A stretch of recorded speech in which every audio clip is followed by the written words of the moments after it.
what's the best way for getting feedback from customers, especially when delivering online training? And I've got several things I want to say. My first confession is that I don't really like getting feedback from customers on my training courses, because first of all, I think, suppose you've got, there's a normal distribution of everything, isn't there? So if you just look at speed, how fast you go on a training course, there'll be some people who want it to be really fast and some people who want you to go really slowly. So if you sort of go in the middle, most people will be okay, but there'll be a small number who say it was too fast and a small number who say it was too slow. And that feedback is not helpful at all. And, you know, if you do the course the same every time, there'll be maybe one day you'll just get someone who goes, it was too slow. And the next day you'll get someone who says it's too fast. And I think you've got to ignore those people because you can't satisfy everybody all the time. And you could maybe have a system where you give out notes so the slow people can read it later or whatever. But I think, and then if you sort of have, you know, how fruity your anecdotes are, some people will say they weren't fruity enough. And some people say they were much too fruity. I can't believe he said that. And so, you know, in the end, feedback from the people at the extremes, I personally think is a waste of time. The second thing I want to say about feedback, while I'm having a rant, is if you're being yourself, it's quite hard to change. So if you sort of put on an act and people say, can you do the course differently? Then yeah, you could put on a different act. You could adjust your act. But if you if you're just being yourself and somebody says, well, can you try not to tell so many stories, or can you try not to go off onto red herrings? Or the answer is, well, no, not really, because I'm me.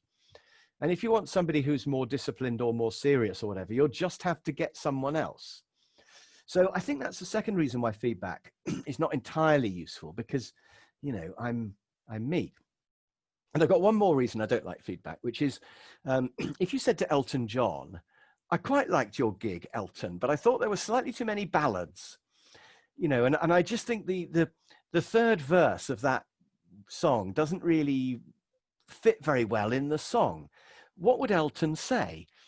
And I think he'd say, I'm the one who writes the songs, and I'll be the judge of whether they're any good or not. And if you started to let all the audience write the songs, if you let your audience pull the training course out of shape, then it might not be as good. Now, it might be better, and it would be interesting to have somebody like Elton who let the audience choose.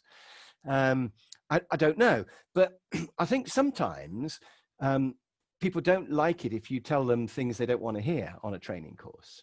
So I've done training courses where I've thought, am I going to be popular or am I going to make a difference? And I've decided to make a difference and tell them stuff that they don't want to hear. And they've given me slightly lower marks, but I don't care about the marks because I want to make a difference. So, so feedback forms are very much short term of just, did you enjoy it? And what we really want to know is, do they remember it a year later, and does it make a difference a year later? And that's a whole different thing. So, but having said that, we do want the audience to be happy. And if there is a small thing we can change, like, for example, there was something they didn't understand, then it would be useful to know that. So I think we have to think quite carefully about feedback.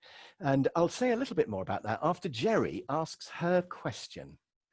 You have to unmute. Well, you have, yeah. It was me, Chris, that asked that question in the first place. I suppose, you know, I do try and remember to ask for customer feedback, but I suppose I just don't want to hear that they haven't enjoyed it. So I know. Yeah, it's quite hard, isn't it? But I think that if you can sort of ask about how the person felt before the course and then at the end of the course, and then compare the difference, that's almost giving you feedback, because then you know that it's made a difference. So, for example, saying, you know, how confident do you feel about this subject now, before the course starts, and then to ask them again on a sort of scale from 1 to 10 at the end of the course is really enough. And also it's quantitative, isn't it? So you can then have a measure in terms of how effective you've been as a trainer.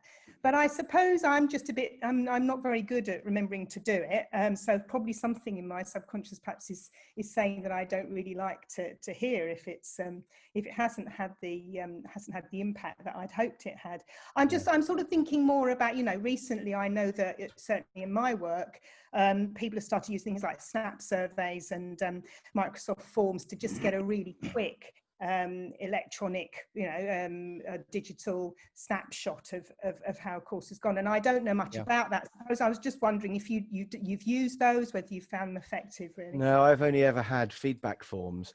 I agree with you, though. We do focus on the one person who complained, don't we? And not all the others who said it was great. And it's just human nature, isn't it? We get really upset by just one person who didn't like the course, and they may have had all sorts of issues that we didn't know, and they didn't say anything at the time. They waited till afterwards to tell us, but nevertheless it does really hurt. And so yeah, I think it's very difficult to focus and be neutral about it.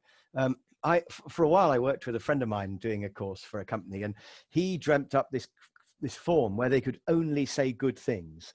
So it was like, what was the best thing about the course, and what have you learned? And the only way they could say anything bad was if they were going to criticize themselves. So it said things like, what are you going to put into practice as a result? And, and do you feel that you were involved enough or whatever? And it was very cleverly worded so that they had to pretty much say everything was brilliant. This was because the customer was obsessed with the feedback forms rather than the learning. So we designed this rather cynical form, and it worked brilliantly. And they never spotted that the form they were allowed to criticize, I think, the room and the lunch. So, but they couldn't criticize us on the form. And nobody ever noticed. Nobody ever said, well, where do we criticize you on this form? But I think you're right. I think it will be really interesting to measure how much they've actually learned. Maybe ideally 3 months later to come back and say, how much can you remember? And I actually think there are 3 levels, because the first level is, how much do you know now? Do you understand the difference between important and urgent or something like that? And then what are you doing about it? So do you now have a jobs to do list? Do you now say no to meetings you don't want to go to? So there's what you remember and know, and there's what you do. And the third level is whether it actually makes a difference. Has it made the company more profitable? And everybody dreams of getting the ROI, the return on investment from training, but it's incredibly difficult to link it to money. And I did a sales course once, and we actually measured whether they'd sold more, and 6 months later they actually were selling more. But even then, we didn't really know whether it was because they dropped the price or brought out a new product or the market had changed. And I'm pretty sure my course made a difference, but I can't prove it. They knew more and they were doing different things, but to prove the link to money is really, really difficult. So I think the best you can do for feedback is test how much they know at the end of the course and in 3 months, and also test how much they're doing. Are they doing things differently? And that's worth doing. And that's all I can say about it. But I am suspicious about feedback, especially as I find it difficult to change. And I have thought a lot about the courses and evolved them over the years. And for somebody to just swan in and go, well, I think you should change the course because I don't think that bit's right. Well, what do they know?